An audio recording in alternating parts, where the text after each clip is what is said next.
Viewers আসসালামু আলাইকুম। গুপ্তবিদ্যার সন্ধান ইউটিউব চ্যানেলে সবাইকে সুস্বাগত। সূরা আনকাবুত।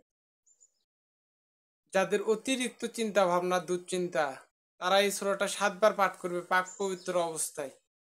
আল্লাহর রহমতে তাদের দুশ্চিন্তা টেনশন সমস্ত কিছু মুক্ত হয়ে যাবে ইনশাআল্লাহ। তো এই সূরাটা আপনারা ৭ বার পাঠ করবেন। আল্লাহর রহমতে পেরেশানি যাবতীয় চিন্তা ভাবনা যেগুলো আছে এগুলো থেকে আপনারা মুক্ত থাকবেন।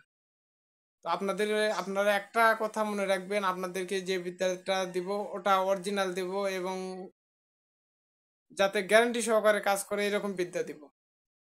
আর আমার কাছে যা আছে তা তো আছেই। আমি উল্টাপাল্টা ভিডিও দিব না, ছোট করে ভিডিও বানাবো যাতে করে সবার সুবিধা হয়। তো আসসালামু আলাইকুম।